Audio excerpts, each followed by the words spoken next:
Let's see here. I'm just gonna reply to this real fast.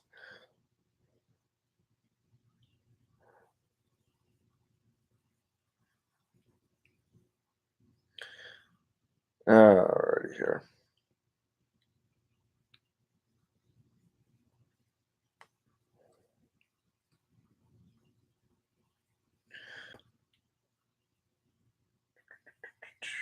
All right.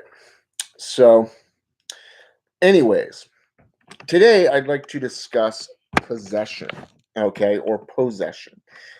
And there are a lot of things going around that, how should I say this? A lot of individuals have been wondering if it's true or not. And my brother Brian is only one individual who has come to me and asked about this type of thing.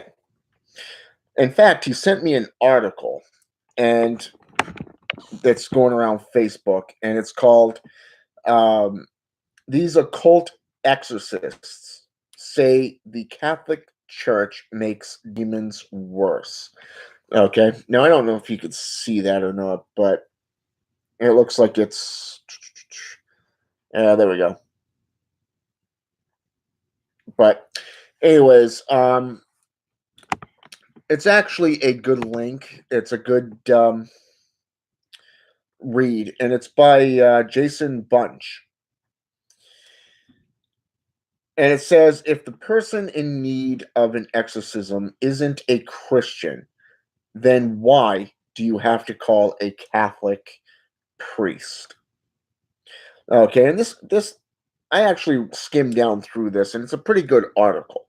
Okay, it's literally a good article that not only covers it from an occult point of view, but also a Christian point of view.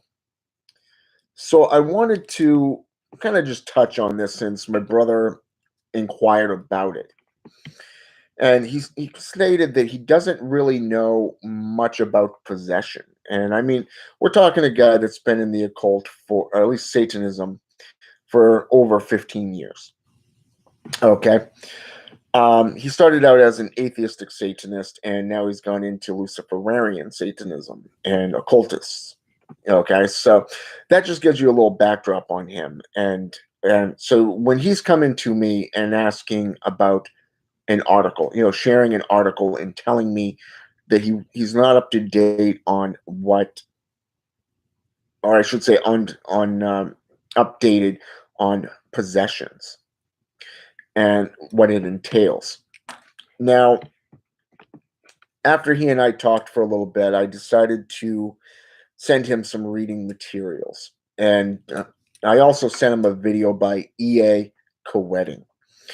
Because E.A. Coetting actually did an awesome video on possession, especially that of demonic possession. And the 4 stages of manifestation of possession. And it was a very, very good video. So, I mean, I do recommend it to people. If you're interested in possession, if you're interested in learning about the different stages of possessions and what it entails, then go ahead and look up E.A. Coetting's video. He did an excellent job on that, and I got to give him props for it. Second of all, I'm going to give you some reading materials as well.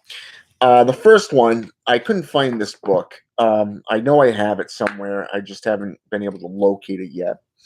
It's called The Mechanics of Demonolatry, and it's by H.G. Haggart, a Catholic nun. Think of Mother Teresa type, nun. She actually wrote a book, this book, and it's actually a very good book. It touches on a lot of topics such as numerology, the history, sigils, stuff like that. But it also talks a lot about her journey from dealing in high school with a Ouija board and what took place to how it led her into being a Catholic nun and how she began her spiritual journey and everything. So I mean, there's a lot of good stuff that she wrote about in there. Now, personally, I don't agree with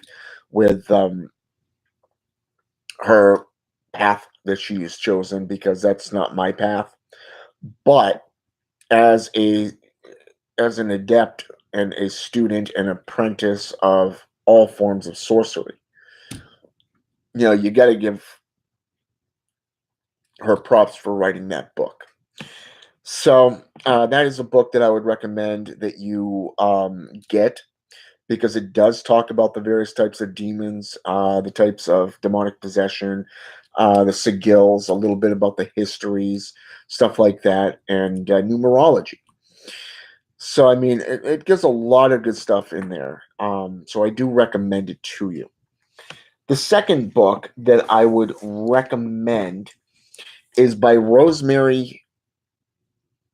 What's her name? Rosemary Ellen Gully, and it's called The Encyclopedia of Demons and Demonolatry, and it looks like this. Okay. This book is very, very good. It's very, very handy. It has actually helped a lot with my research into demonolatry. And as you can see, the pages are bent, kind of yellowing. I've had this book for a long time, since it came out back in, wow, has it really been that long? Yeah.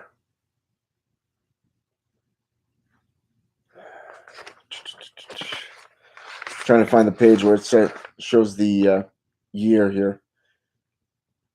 Uh, yeah, 2009 is when this book came out. So this book does come in handy. I've got a lot older books, but this book here has at least 5 or 6 pages just on possession alone and the various different manifestations of them. The other book is by the same author, Rosemary Ellen Gully, and it's called The Encyclopedia of Witches, Witchcraft, and Wicca. It looks like this. This is one of my, I bought this one about maybe 4 or 5 years ago. And as you can see, the pages are a little bent because I've delved into this as well. This book here talks a lot about it, a lot about a lot of different things from throughout history, from a Wiccan pagan point of view to the witches of, the nuns of, from that church over in Europe that was possessed, to various different types of religious paganism, to the Order of Garter, old Shock, you know. But it's got the point of it is in this book, it's got even Christopher Penziak, which is awesome. I love that guy. He's an awesome author, and he knows his stuff. But this book here has at least 3 pages, 3 if not 4 pages, just on possession alone. And even though the 3 books that I just recommended to you talk a lot about the spiritual aspects, not many people take a look at the psychological aspects, and that is where this other book comes in, and it's called Demonic Possession by Maximilian Schiel de Very. I'm not sure if I'm pronouncing his name right because of the spelling of it. But it's just a little pamphlet type book, probably about, well, let's see here. Yeah, I'd say probably about 25 pages, maybe 30 max. But it's worth a read. It's all about psychological possession. It's about the states of mind and how the mind can create a sense of illusion. And this is going to actually touch on the topic here and what it's going to entail. Hello, Hell Mama. welcome to the lesson. Now, the first thing you have to understand is there are different types of possession.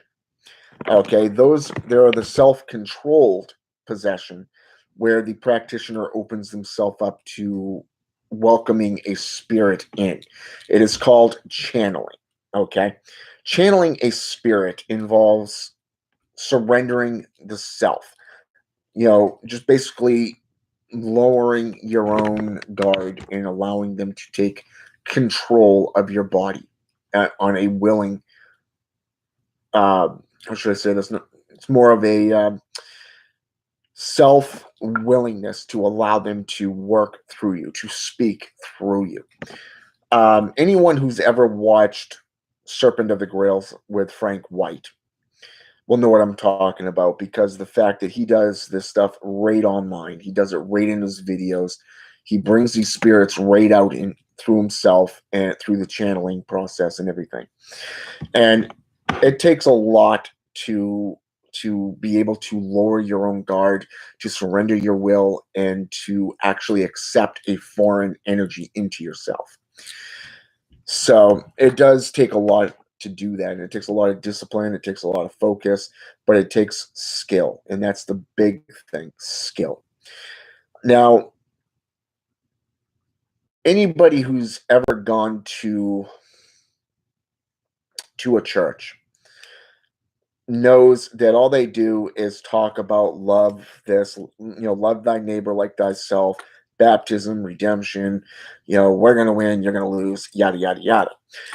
But there's a few churches that will actually talk about the real deal stuff, like demonic possession, talking about the spirit, welcoming the spirit into yourself, being fulfilled by the spirit. And apostolics are known for this. Pentecostals, not so much. However, in the apostolic lifestyle, and I spent about 4 years in that lifestyle because I made a deal with a minister that I would abide by his ruling, and I would try his lifestyle out on the condition that he helps me become a minister. So it was that equal deal thing. So I ended up being becoming an ordained minister, and he ended up, well, losing several patrons, namely because he was made to look the fool. But still, the partial manifestations are welcoming a spirit into you, and in this case, it's more of a psychological issue. Okay, it's that psychological manifestation. So when you go in for a baptism, for an example, you're basically getting it's kind of like the tower card in the tarot card deck. You're washing yourself clean in the water, the representation or the symbolatry of the cleansing process.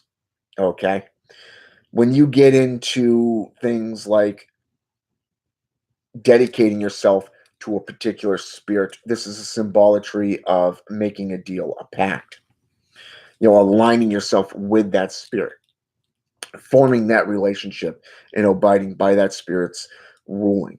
And this is something that a lot of practitioners cannot do. They cannot lower themselves to, or humble themselves enough to learn from these spirits. Okay, but in this case, in the Christian lifestyle, it is a lot different, because it's not only, they take it so wholeheartedly that it's psychological, it's drilled into them. And this is why they bring people in as young as a day old to baptize them, to dedicate them to their God Jehovah, or to Jesus, or whatever name they go by, depending if you're Islamic, then it would be Allah. If it's Jewish, it would be Yazad. If it's Hebrew, it would be Yahweh. Christian wise, of course, Jesus Christ, or Jesu Christi in Latin. Okay. Now, what's interesting here is Even in occultism, you're going to see the same symbolatry. Take Satanism for an example. Same rules apply. The baptism, okay?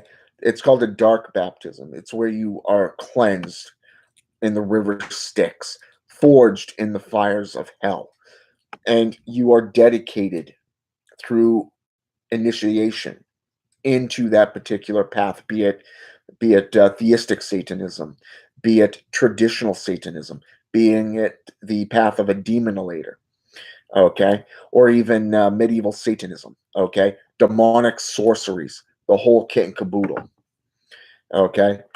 This type of thing is a process, and a lot of people don't realize that the state of possession can come not only from a mental point of view, but from an outside source, such as a spirit, a demon, an angel. Now, a good example of this would be, let's go with the show Supernatural. Okay, very good show. They're on what is it, season 14, I think. I own most of their seasons. I love that show. It's a good occult type show, and it's also very educational because they actually do a lot of homework for the episodes that they do.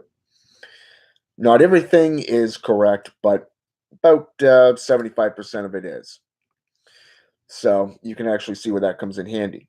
Now, when an angel goes to inhabit a person, they have to ask permission to enter that being. And the person, the individual themselves has a right to get rid of that spirit if it goes against, what the individual wants or is willing to do. Okay? Like say if the deal has been broken, bam, get rid of them. Okay? Whereas when it comes to demonic possession, it is more of a full-fledged attack. It's a full-fledged corruption. Okay? Now, over the last few times I've done a video, I've noticed some of you, like Hell Mama Raised or Bastet Cobra, for an example, put out things like um, Azozo. Okay. Now, first of all, Azozo is more of a modern day demon. It's somebody that created it for Hollywood produced films. Now, some authors have actually taken it and actually made it into a physical demon, the demon of the Ouija board.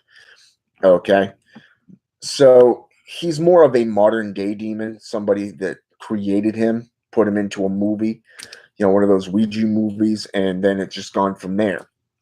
And people, like the sheep that they are, tend to believe that this demon has been around for centuries. This is misinformation.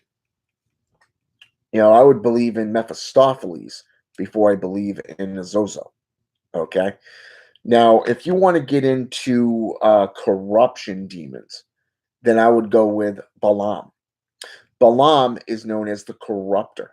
Okay, he's known for being a corrupter, and then on top of that, you have beings such as let's see, there's so many of them that I can name offhand. Okay, let's say for an example, Beelzebub. Okay, Lord of Flies. He's known as the Wicked One. He who has basically, he's so evil, so dark that there's no redemption for him. Okay, he's known as a tempter because he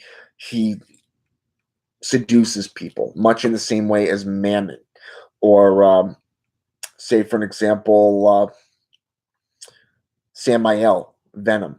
Okay, Abraxas, the demon of rage. He's known for being able to enhance somebody's emotion and literally turn brother against brother, sister against sister, and next thing you know, you got a full-fledged war going on because it all leads up to an explosive outburst. Okay, Pazuzu from The Exorcist. He's actually a very old deity that can be traced back to ancient Sumeria, Akkadian, and Egyptian mythologies. Okay, he's known for being a spiritual possessor. of individuals. Okay, Marduk is another one. Okay, Marduk, or Molech for that matter. Molech is known as the Prince of the Tears for a reason, because people sacrificed to him. They sacrificed children, they sacrificed women, men. It didn't matter, even animals. Okay, to him. So he became known as the collector of burnt souls. Okay, but he's also known as a tempter and a possessor. Okay. Um, so when we get into this type of atmosphere, we see how there's different manifestations where there are 4 stages of possession. And you can find those in the books and even the video by E.A. Koetting that I recommended to you.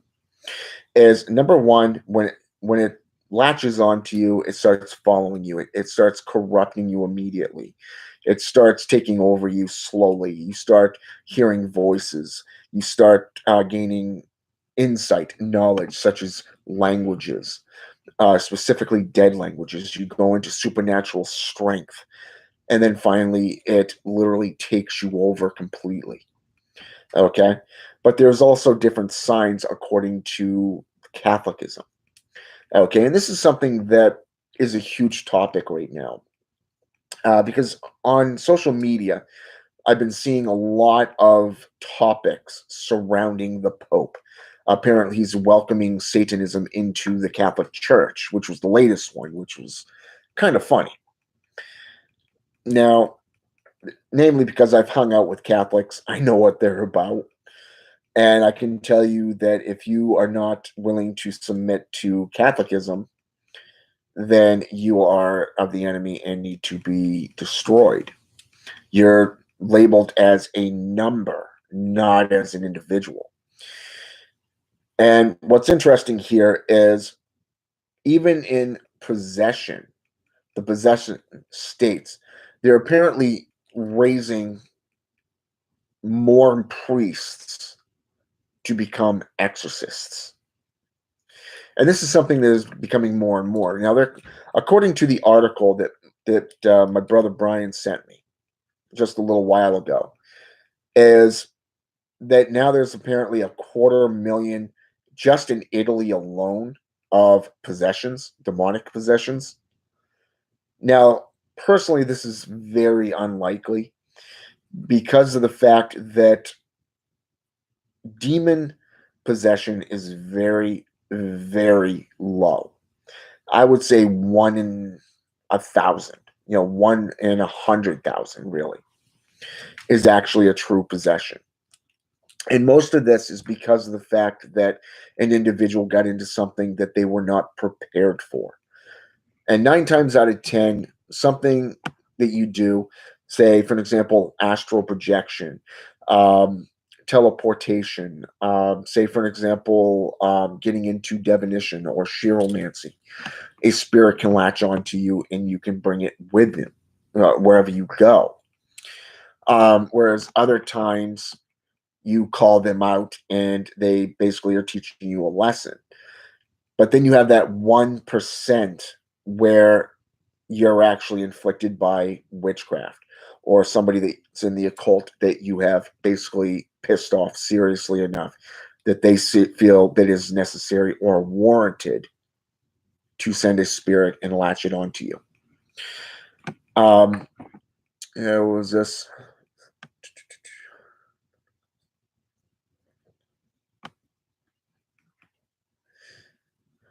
See, that's a being I have. You keep posting that being's name, Dybuck. I've never heard of that being. And trust me, I've studied Jewish demonolatry. I've studied the Jewish Haggadah, the Talmud, and I can tell you I've never come across that being's name. So I don't know where that being came from, offhand. Maybe it's in one of the other type books that they have. I don't know. But let's see here. Let's see. Let's go down here. No, I have not actually heard of him. Does That's a very good question, Bastet. Does possession work on witches? The answer is yes. Um, Sometimes during witch wars, a witch will send onto a another witch what is known as a type of hex. Called it's I'm trying to think of what the name of it is offhand here.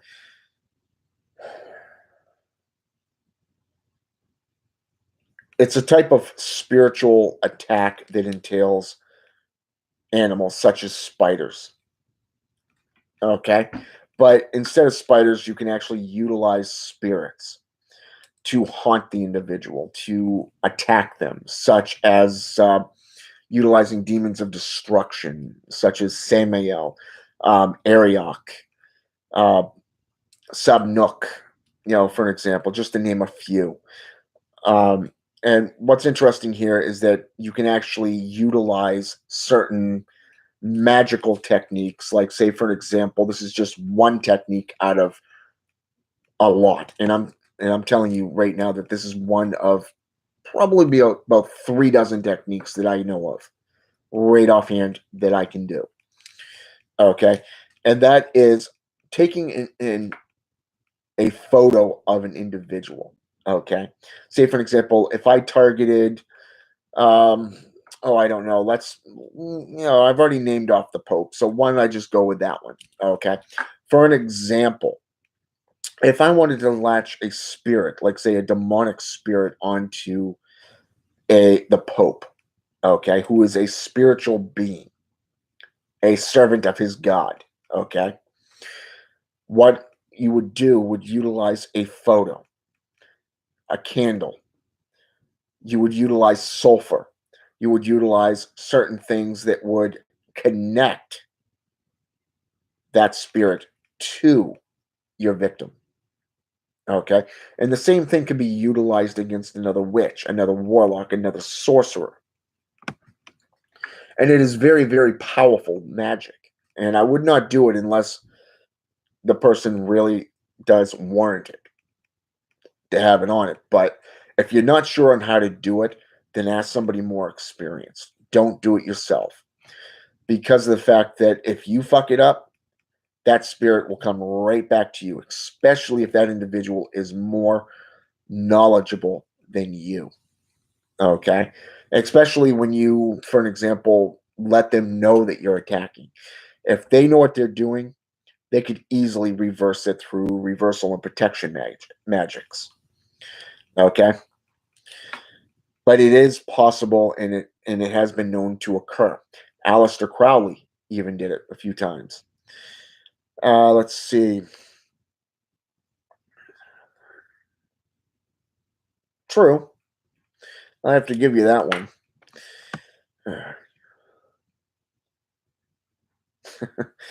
Well, anybody with enough power or enough knowledge can possess and can send a spirit, even possess them physically. For an example, anybody with the knowledge of seduction and knowledge within, say, for an example, love sorcery or folk magic can literally put their will, if it's strong enough, into another person's mind in a form of suggestion. And next thing you know, you've got as many girls as you want or as many guys that you want. Now, you have to take into consideration that women are natural seducers.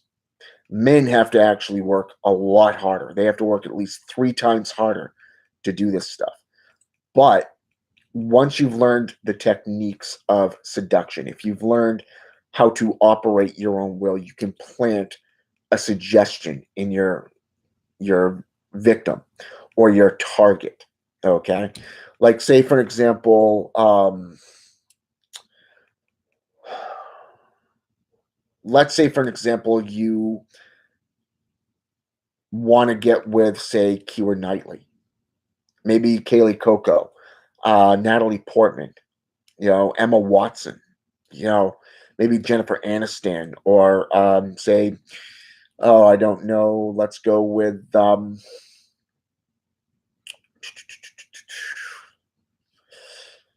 uh, anyone.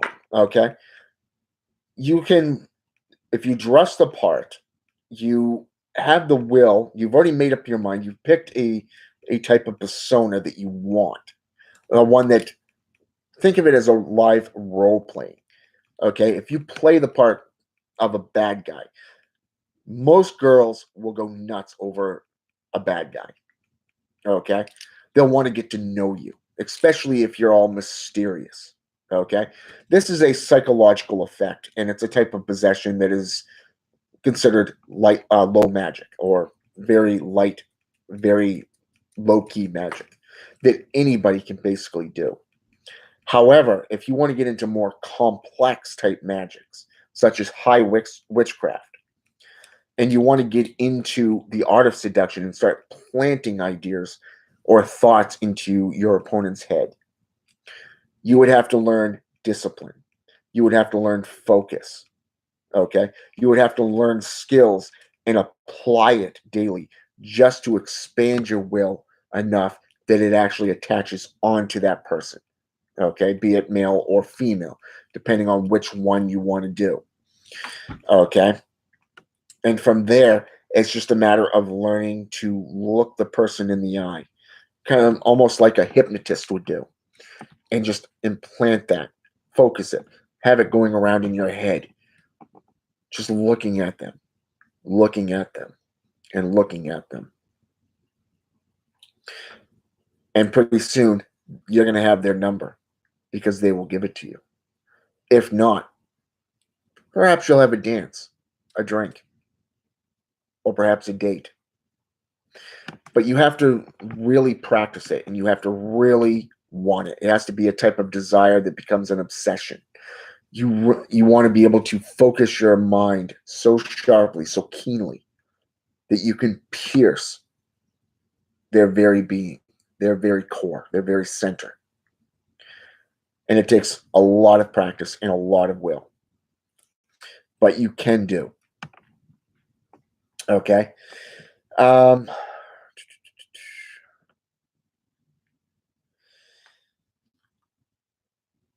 no.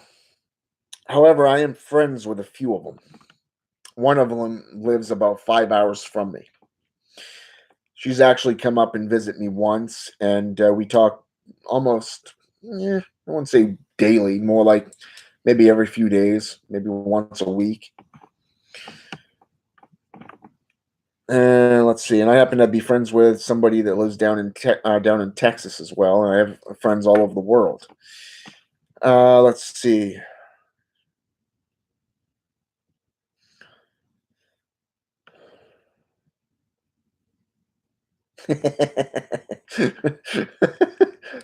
That's actually true. Um, women women are close to demons as you can get. Well, they definitely can be demonic in nature. Cruelty, definitely that. So I got to give that one to you as well. That's pretty funny. Um,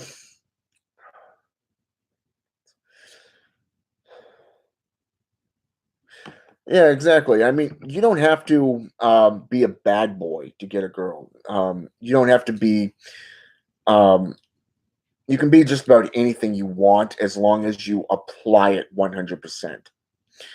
Um, for an example, Bastet, one of the books that I would recommend to you comes from the Church of Satan, and it's called the Warlock's Book. Okay, and that's by what's his name, Doctor Robert something. I can't remember his last name offhand, but this guy's got over 30 years, if not 40 years worth of experience, and a lot of his applications are true. They're tried, and I can even tell you that they work because I've actually applied them myself. Let's see. So yeah, okay, we're all caught up here on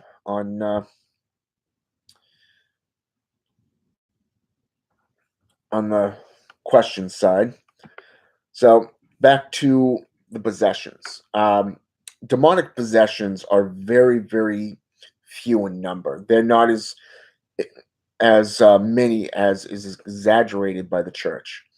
Okay, and most of the time when the church puts out this type of thing, it is to incite a state of hysteria. Okay, it's a fear tactic to keep the populace under their thumb. Plain and simple. It is a fear tactic. If you do this, you will go to hell.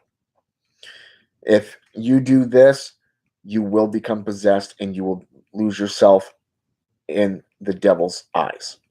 Okay? So a lot of these people are exaggerating. Um, I've actually started following recently a guy that's on YouTube that has been an exorcist for over 30 years. Okay. Very cool guy. Very nice, very mellow. I've done my research on him, so I know he's true. He's out of New York. And he's actually one of the few exorcists in the United States today. And what's interesting about this is he actually tells the story of his life, how he got into being a minister, and most of all, how he became an exorcist. He didn't want to be an exorcist. He wanted nothing to do with that stuff. But he ended up falling into it because of a case that changed his life forever. And what's interesting here is when we're talking exorcisms, when we're talking exorcists, as the article stated, just the headline, why do you have to go and depend on a Catholic priest? The answer is you don't. Anyone from Satanism to Wiccan and pagan practices can utilize a possession type exorcism. Okay? They can do a reversal and banish that entity from you. It's not just Christians. They want you to believe that they are the only ones who have the power to do so. When in reality, anybody who knows what they're doing can banish a demon, can banish an entity such as an angel, a djinn, a spirit, or even a demon. Okay? It's not just Christians. I've known pagans, neo pagans, who have gone out and done banishing spells. They've cleansed houses from demonic entities to going into locations and sensing what a spirit is doing and what it wants, trying to manifest it. Okay, but they also cleanse the area and banish the entity afterwards and sending it on their way or its way, depending on what type of entity it is. Last time I went through New York City was roughly about 6, 7 years ago. Yeah, it was roughly about 6, 7 years ago that I rolled through New York. I was actually on my way back from Tucson. Time before that was Texas. No, scratch that. It was actually Tucson first and then Texas because I went to Texas after I went to Tucson. So, but yeah, I mean, New York's pretty cool. I mean, to me, in my opinion, it's overly populated. Therefore, you wouldn't be finding me living in a place like that. I'm more of I like the wilderness. I like my solitude. I'm more like a hermit and a hierophant. So, I'm more better off in the country myself. But right now, I do live in a city, at least until I can get a place of my own. Not well, I wouldn't say a place of my own, more of a house and property. But to do that, you got to save up. So right now, it's just an apartment. So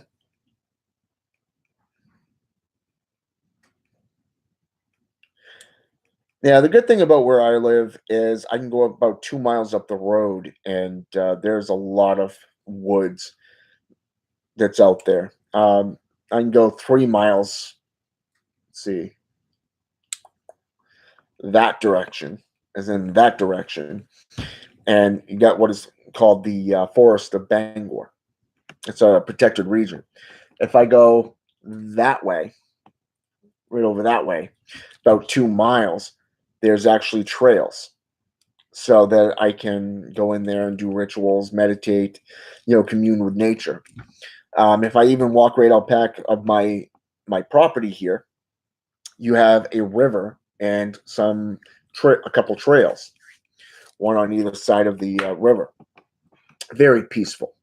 Love it during the winter because just how the light glistens off the ice. How it the light, the sun shines off it. But it's even more better during nocturnal times. Nighttime. It's very gorgeous property. It's very spectacular view. Let's see. But yeah, anyone with a knowledge of how to summon or channel a spirit to try to help it go on to it, to the other side, to where it needs to be. Putting a spirit to rest. Chiromancy is a major aspect in this, but it's also a part of necromancy, in this way, but also into shamanism. Shamanism works with both the living and the dead. Shamans can actually go between the living and the dead, and just like necromancers. And necromancers are it's a very, very old tradition, whereas shamanism's only been around maybe 1 or 2,000 years. Witchcraft or witches and stuff has only been around for, or at least the terminology's been around for probably about maybe 1,500 years max. But you have to understand that as time changes, so does the titles, so does the names, but the practices mostly stay the same. So that's just a little backdrop on that.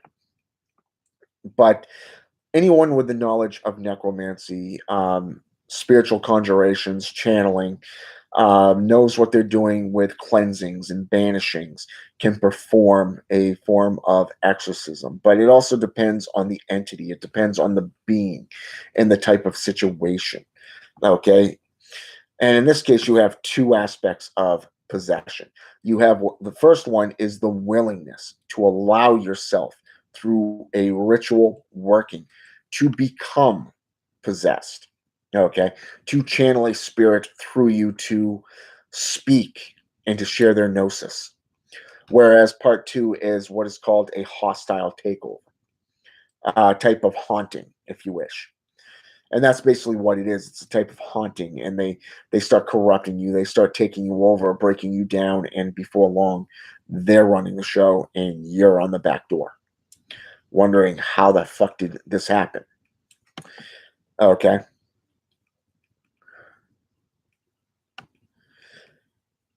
Not really. I'm not really into that type of stuff.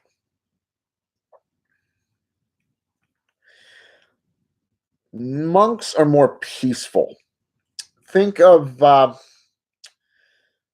monks are more like Buddhists, and Tibetan monks. They're very, very good through meditations. They're through Buddhism, through reincarnation beliefs, where they can reincarnate themselves. But Tibetan monks literally have learned, especially that of Shaolin. Yeah, that's a tongue twister right there. Certain monks have the ability to have learned martial arts, especially those from like Thailand. Let's say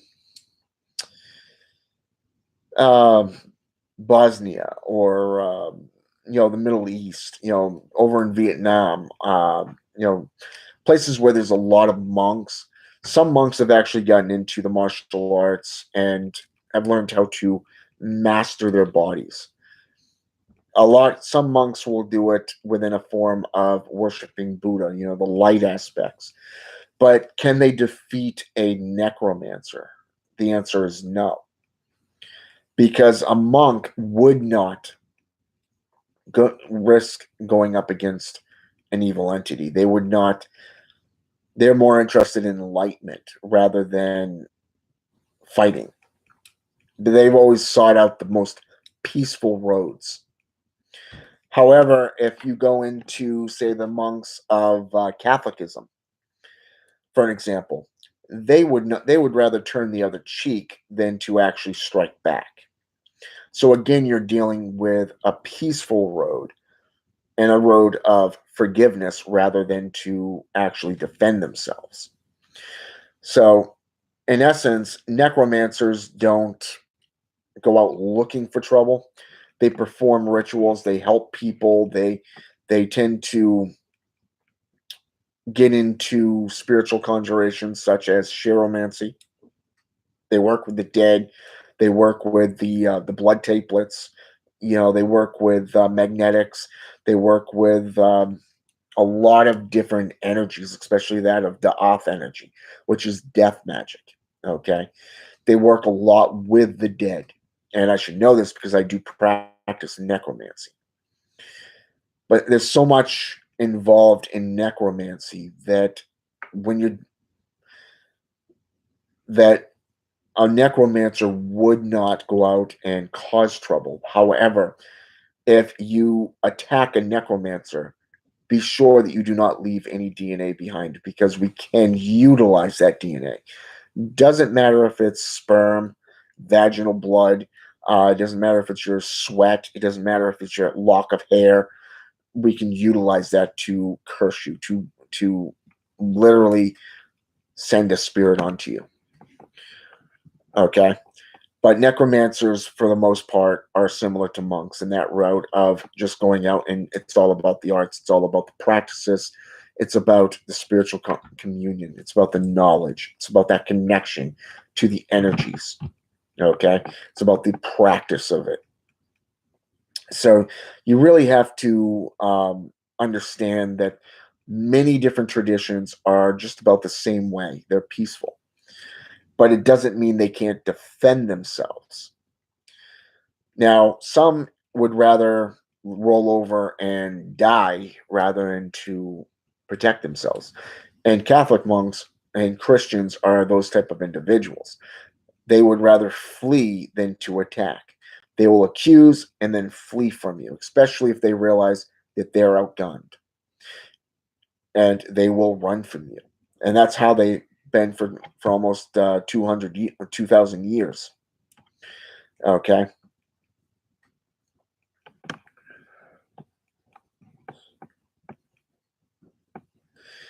Black magicians may.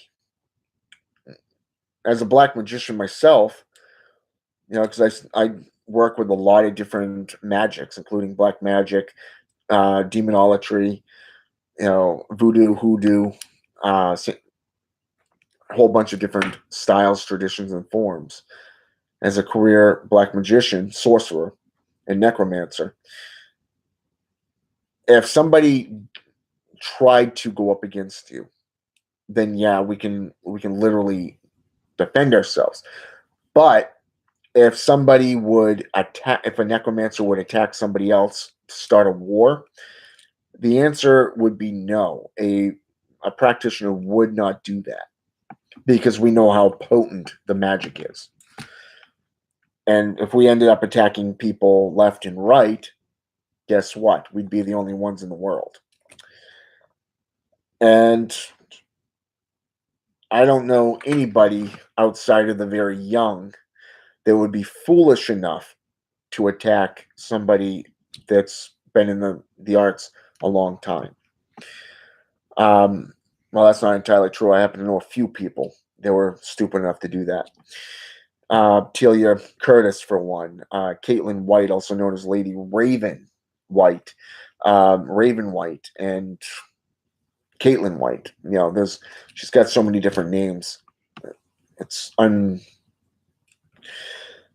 fathomable. But these two individuals would come at you and then run.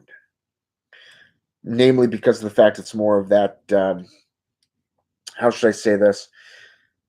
It's more of I can attack, I can do whatever I want, but they're not going to attack. Well, guess what? They're not going to.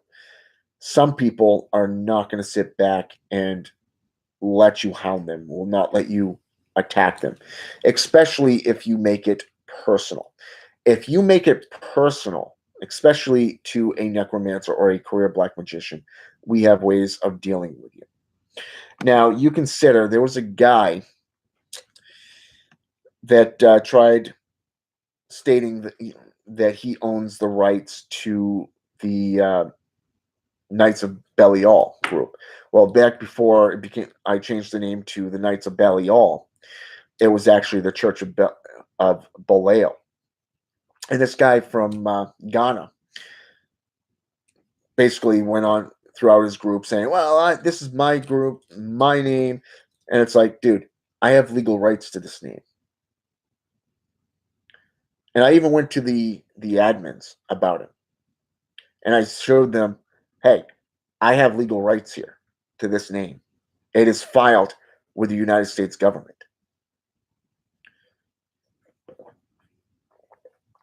Well, the guy would not surrender. He would not back off. He would not change his name. So I ended up cursing the hell. I ended up cursing him. And I used his photo to do it. The guy hasn't been heard from since. Not on social media, not on anything. No one knows where he is or if he's even still alive. And that's a type of possession in itself. A curse is a type of possession. It's a foreign energy. It is a type of willpower that is placed upon your victim.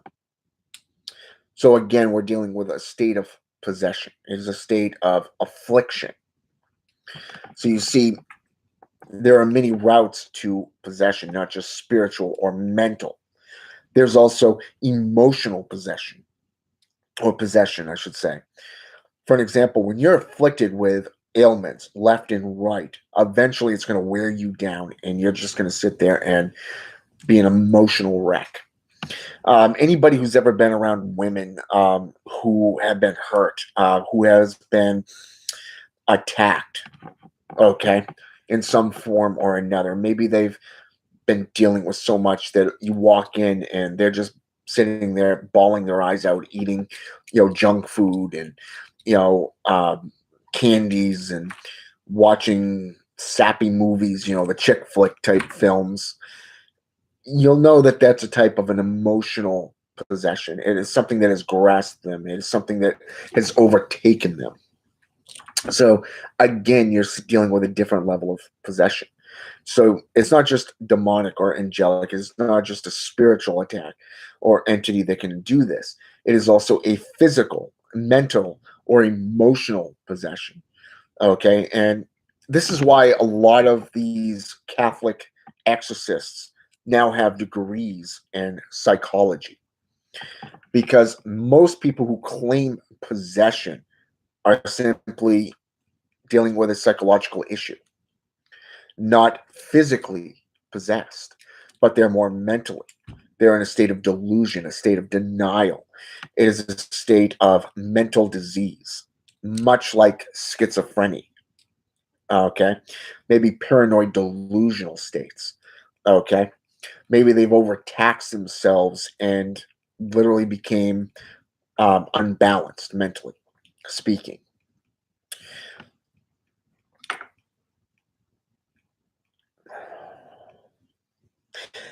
Anton Zangela Vey, in my opinion, was a true occultist. Okay, he practiced Satanism in his own way. He, in my opinion, he was ahead of his time. Literally, he was ahead of his time. His Satanic Bible puts forth a physical philosophy while leaving the second half wide open for interpretation. But his other books, like his essays, such as The Devil's Notebook or Satan Speaks, you can actually learn a lot from the psychological warfare. There's the different states of possession, if you wish, where he's able to get into your mind state.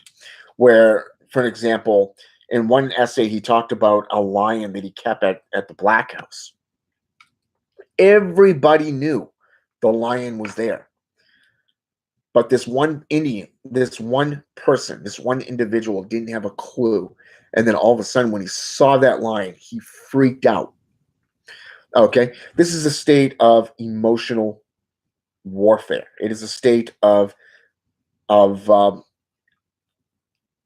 well, in a lot of ways, those of you who have heard of Muhammad Ali knows that he could psych you out before the fight even begins. Okay, that is basically what this is. And Anton Zendler's tactics, his state of cruelty in some cases, was just that.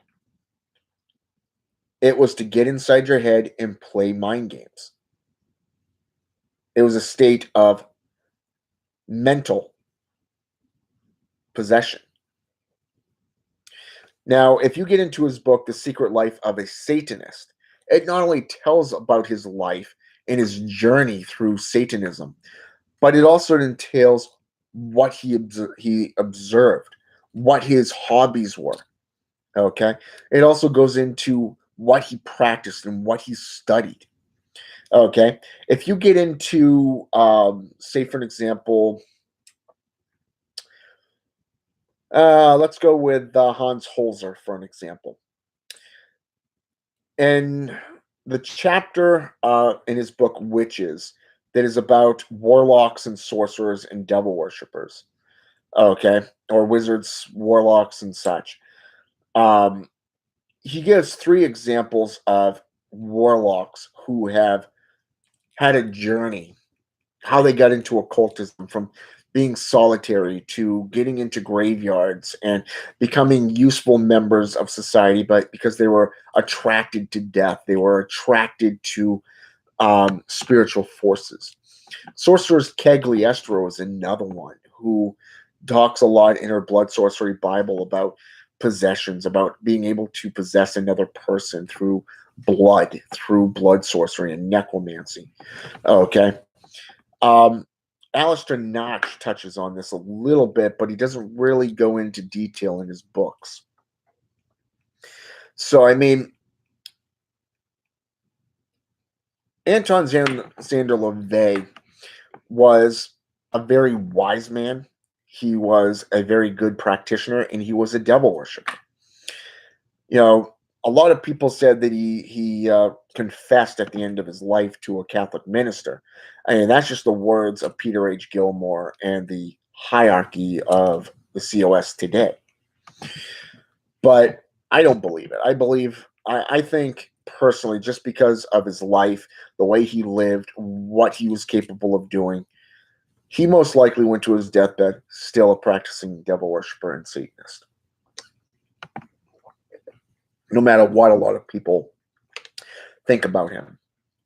Now, a lot of people think that Anton Szandor LaVey was an atheist. This is not true.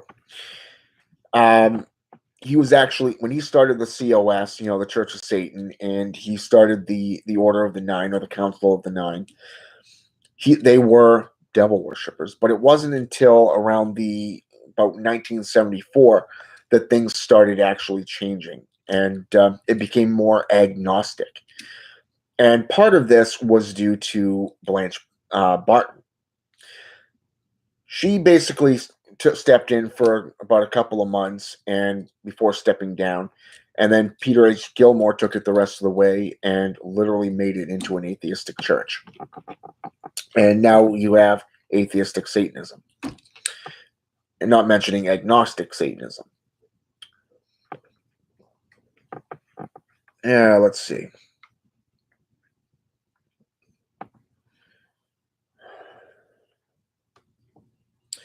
His teachings are actually very, very good too. I can tell you I've learned a lot just from his Satanic Bible. I can't tell you how many copies of that book I've gone through over the last 20 years since becoming a Satanist. It was actually my first Satanic Bible. And then I've gone to other Satanic Bibles, such as Reverend Cesar's 999. I've gone through Turk Suzij's Demonic Bible. I've gone through the Wiccan Bible. I've gone through the Christian and Satanic Bible by Jeremy Adam Capps. And finally, the main one that I go by these days is I go between Alistair Natch's works, and which I strongly believe in. He has a more mellow, down-to-earth view of Satanism in a very healthy way. And between that and Myrmidon Pontifex Maximus, his book, The Devil's Bible. He actually has a book called Tentatio Diabolis, which has all 3 volumes. It has The Devil's Bible, The Devil's Disciple, and The Devil's Coven. The Devil's Bible is just that. It's a Bible. It's kind of like a philosophy and an outlook on it about the practice of traditional Satanism. Whereas The Devil's Disciple, on the other hand, deals with the applications of having a written foundation. Okay, think of it as scripture. Okay, and then the Devil's Coven, on the other hand, is more. Well, before I get into the Devil's Coven, the Devil's Disciple is more like how to run a church, how to run an order, how to run a temple. Okay, whereas the Devil's Coven, on the other hand, is more psychological. It's more of a personalized viewpoint of Satanism and being an outstanding community type based order. And between Myrmidon Pontifex Maximus and Vocacolacus Aureax, Vocacolacus Aureax has actually written the book of the Divine Black Flame of Satan, which is 7 copies. Satanito, he actually wrote the Satanic Oracles, volumes 1 and 2.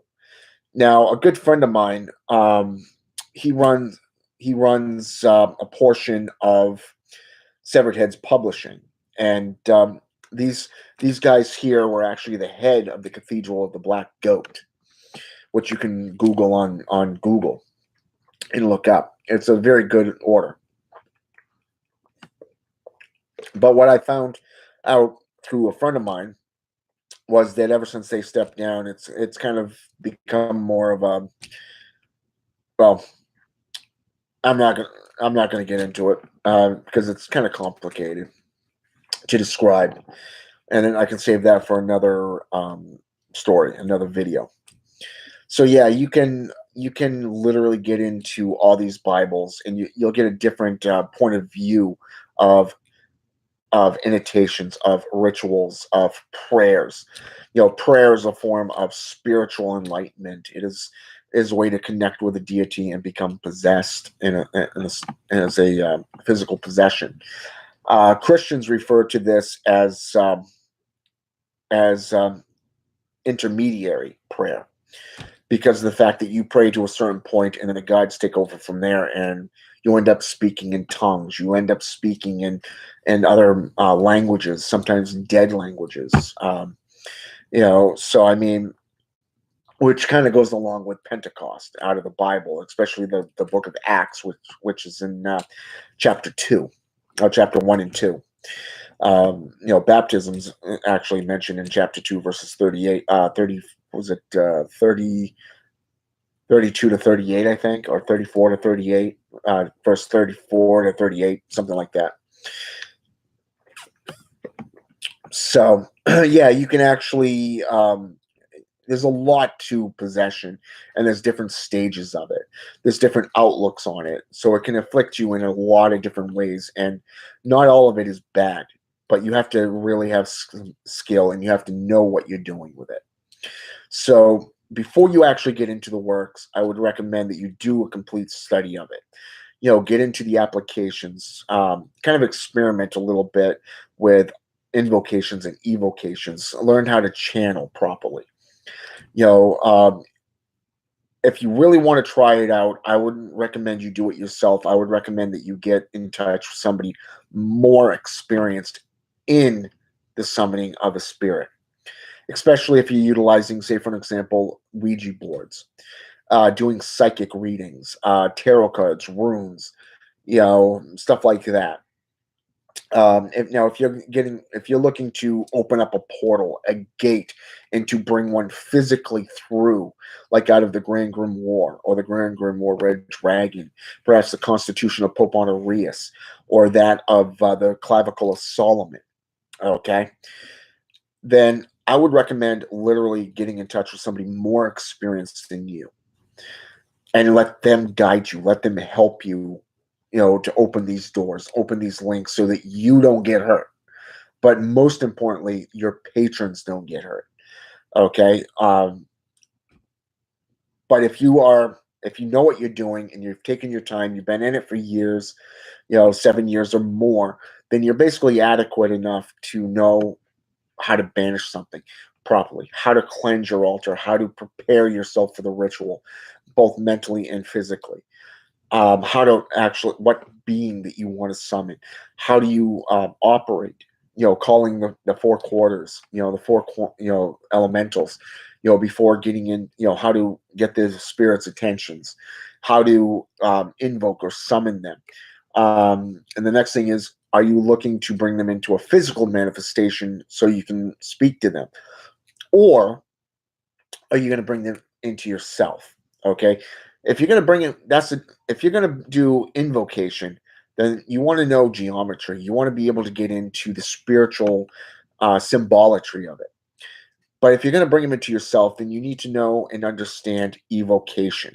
Okay. How you do it and how do you control what goes on, even though they're taking you over and working with your permission. Okay. So these are things that you really have to take into consideration.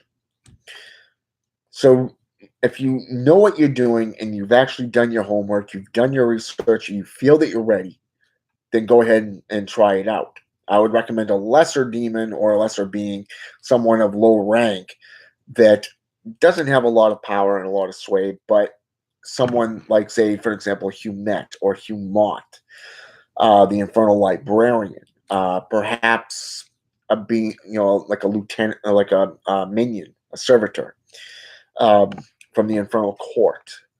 Um, I wouldn't start off by contacting like Lucifer Drafakel, who's like a major badass. You know what I'm saying? Because he'll mop the floor with you, and you're not going to get the results that you're looking for. But if you really are experienced, like I said, about 7 to 10 years or more, go right ahead and try it yourself. But if you're under that, I would recommending you to get in touch with somebody more experienced in the matter. Okay. So I hope this video has been enlightening. I hope it's been educational. I hope you get into the research that I suggested. The reading materials, and you know, just do your research, become obsessed with it, and take notes. Build a repertoire or a grimoire just on the applications of it, and try to experiment a little bit with your rituals. One of the best ones is the Munich Handbook, otherwise known as the Munich Manuscripts, before it was known as the Munich Handbook. And it's based off the 15th century necromancers of the time. So I would recommend that you get into that manual. It's got a lot of good exercises and experiments written down in it. So it will give you kind of like a little bit of a head start, but it'll also give you an understanding of what you can do through ritual. All right. So with that said, that's been this video on possessions. Hope it's been enlightening. Hope it's been educational. And until next time, this Dark Sorcerer is out.